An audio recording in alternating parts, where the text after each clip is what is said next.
Saamelaisalueen koulutuskeskuksen uutiset, hyvää päivää. Pyöri Peivi. Soksak-sanomat ilmestyi maaliskuussa 2024. Lehti on jaettu saamelaisalueen kotitalouksiin ja sitä voi lukea myös Sajoksen kirjastossa. Soksak-sanomat on ajankohtaislehti, jota toimittavat ja taittavat saamelaisalueen koulutuskeskuksen media-alan ensimmäisen vuoden opiskelijat. Soksak-sanomat on saamelaisalueen koulutuskeskuksen medialinjan opiskelijoiden tuottama koulun oma lehti, joka ilmestyy kerran vuodessa. Lehden teko on mahdollisuus opiskelijoille päästä osaksi koko lehden tekoprosessia, aina juttuideoinnista, haastattelemiseen, valokuvaukseen sekä prosessikirjoittamiseen ja lehden taittoon asti. Oli tosi kivaa, tosi uutta mulle, en ole koskaan ennen taittanut lehteä. Oli aikamoinen homma saada tiivistettyä se teksti sellaiseksi, että se mahtuu siihen yhdelle sivulle, että se ei ole ihan yhdentekevää, että kuinka paljon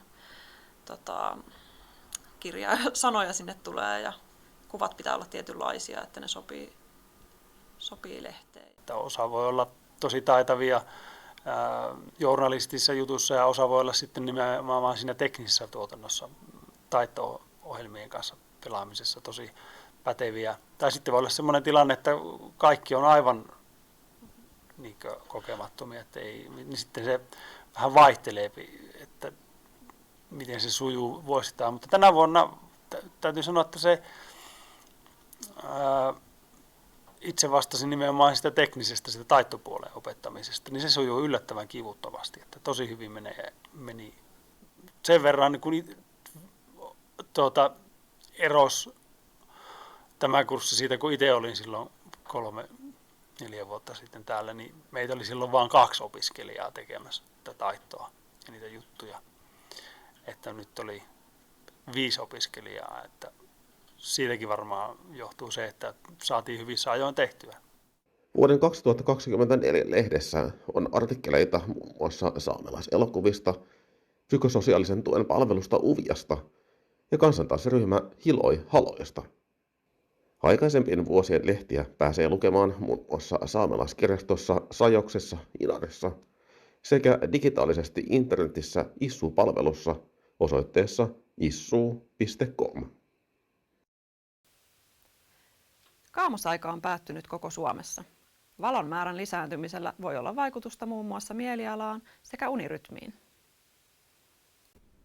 Pisin kaamosaika koetaan Pohjoisnavalla ja se kestää syyskuusta maaliskuuhun. Vaikka Inarissa kaamos onkin kestoltaan hiukan lyhyempi, on sillä vaikutuksensa paikallisiin asukkaisiin. Se saa mut heräämään nyt vähän aikaa niin kuin aikaisemmin kuin ennen. Totta kai se vaikuttaa positiivisesti. Nytkin kun aamulla kun herää 6:15, niin kyllä se niin piristää jo se, että silloin ei ole aivan pimiää. Kun valon määrä alkaa taas lisääntyä, alkavat myös erilaiset ulkoilmaharrastusmahdollisuudet houkutella enemmän.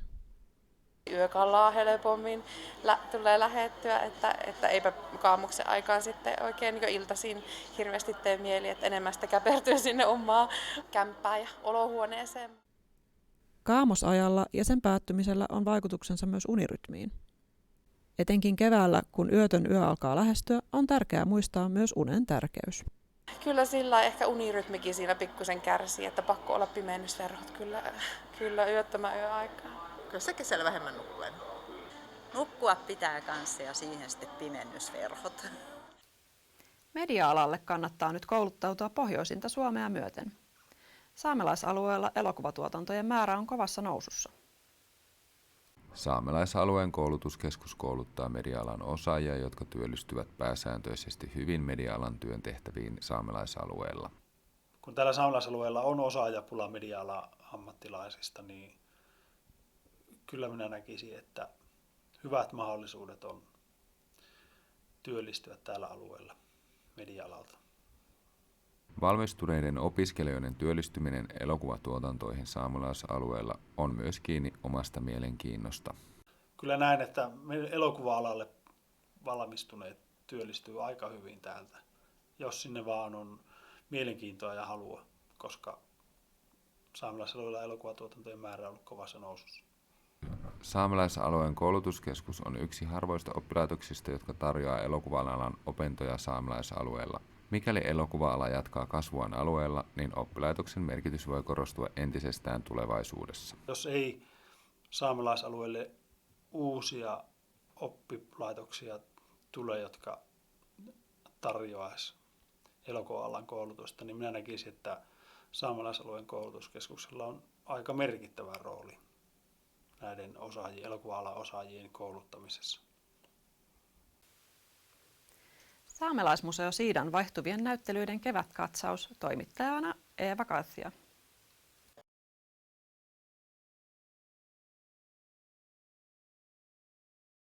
Eli me ollaan nyt tässä Sukusuuri sydämessä Aune Huhtamellan elämäntyöstä kertovassa näyttelyssä. Eli tämä pohjautuu, kun museo sai viime vuonna ison esinelahjoituksen Aune Huhtamellan esineistöä, käsitöitä, mistä tämä näyttelyn esineet koostuu, niin tämä nyt vähän pohjustaa ja kertoo sitten tätä suvun tarinaa ja näiden käsitöiden merkitystä ja pukujen merkitystä niin kuin suvulle ja saamelaisessa niin kuin elämäntavassa ylipäänsäkin. Saamelaismuseo Siidaan avautuu toukokuun lopulla uusi näyttely, joka käsittelee elämää Saamenmaalla sekä luontoyhteyttä. Seuraava näyttely, mikä meillä nyt aukeaa sitten tuohon toiseen saliin, niin kuin museon tuottamana, niin on Anna Maareti ja Marja Viitahuhdan. Sitten siinä on Ilkka Heinonen ja Turkka Inkilä muusikoita, niin siinä on niin kuin tämmöistä videotaidetta tulossa, eli se yhdistää niin kuin joikua, elektronista musiikkia ja sitten mediataidetta.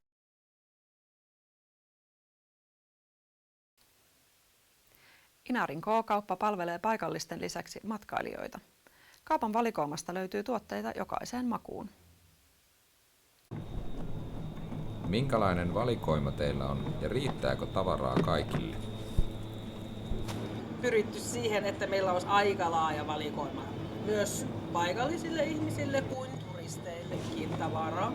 Meillähän on semmoinen automaattitilausjärjestelmä, mikä kuuluu Keskon konseptiin, niin se kyllä aika hyvin tulee mukana, mutta ei tietenkään, jos tulee 10 bussia päivässä, niin ei silloin ei riitä, mutta minun mielestä on hyvin riittänyt tavara. Mitä paikallisia tuotteita teillä on hyllyllä? Nostan tuosta tämän Ikipuunin illakurtit ja puolukkakurtit, niin ne on niinku myöskin paikalliset löytäneet ja paikalliset niitä ostaa, mutta suurin osa, sanotaan, että yli 90% lähtee turistien mukaan näistä hyllyistä.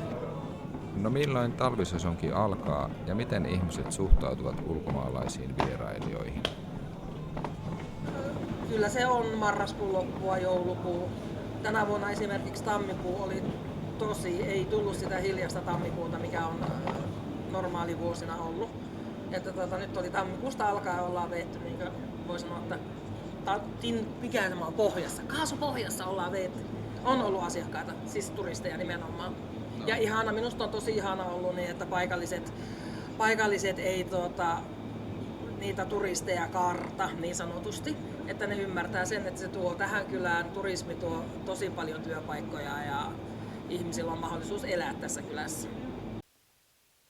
Siinä uutisemme tänään. Studiomme hiljenee nyt, mutta palaamme taas ensi vuonna. Näkemiin!